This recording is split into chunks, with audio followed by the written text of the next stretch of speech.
Tonight, the founder of collapsed cryptocurrency exchange FTX, Sam Bankman-Fried, remains in a jail cell in the Bahamas as he waits for extradition to the United States and the possibility of spending decades behind bars. But what about his parents? I'm surprised so few are asking whether either of them could be in legal jeopardy.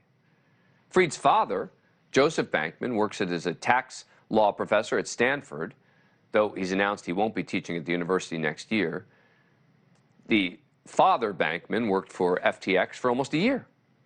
Deeply involved in the business in its early days, he helped the company recruit its first lawyers. Last year, he joined the FTX staff in meetings on Capitol Hill. He consulted FTX employees on tax matters and also had a large focus on FTX's charitable operations. His mom, Barbara Fried, retired from teaching at Stanford, was the head of a political advocacy network called Mind the Gap, which she helped start to support Democratic campaigns and causes. Her son was among the donors for the network.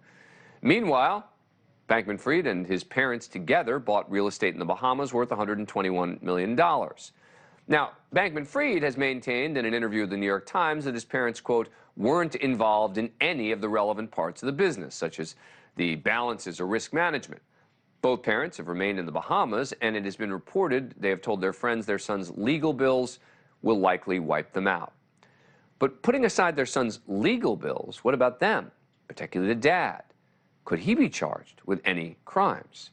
Joining me now is Nick Akerman, former assistant U.S. attorney for the Southern District of New York, and Wall Street Journal reporter Justin Baer, whose most recent article on this is titled "Sam Bankman-Fried's Parents Were There for FTX's Rise and Now Its Fall." Thank you both for coming on the show. Appreciate it. All right, Justin, let me start with you.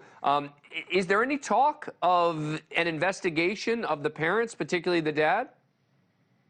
Well, I think we have seen them make a bit of a cameo appearance, not in the indictments this week, but in a related lawsuit by the CFTC. So in this, at one point, we read the regulator noting a number of different parties, including the parents, and what they may have been able to have FTX buy, sort of various personal expenses, of which you mentioned real estate, that's on the list, private jet use, a few other things. Now, as is often the case, it's a little unclear which party received what. But we do know they did have this cameo this week in this week's complaint. I guess the question, Justin, is as a practical matter, how involved were the parents with this business?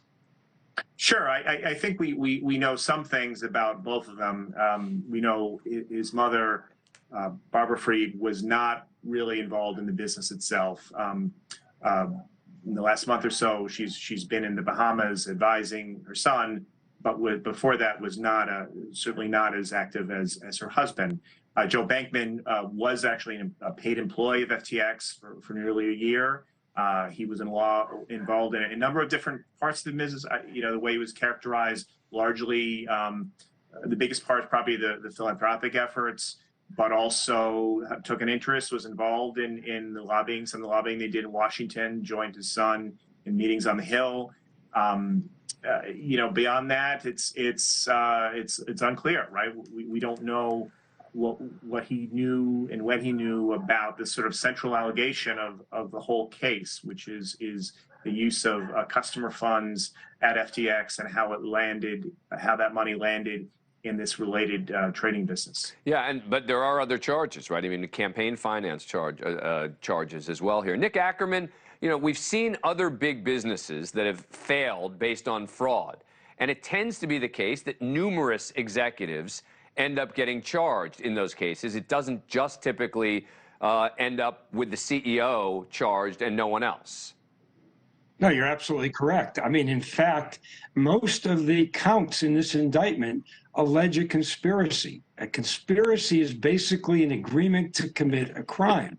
So you have to, Sam Bankman-Fried had to agree with somebody else. And so the question is, who are those somebody else's? I mean, the indictment is very clear that they're charging other people, or they're saying that there are other people involved, known and unknown to the grand jury.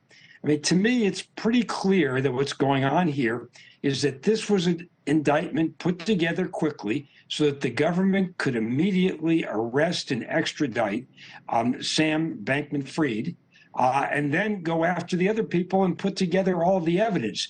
This is not going to be the last word in the charges in this case. Thank you for watching. Go to newsnationnow.com to find NewsNation on your cable provider. And don't forget to click the red subscribe button below to get more of NewsNation's fact-driven, unbiased coverage.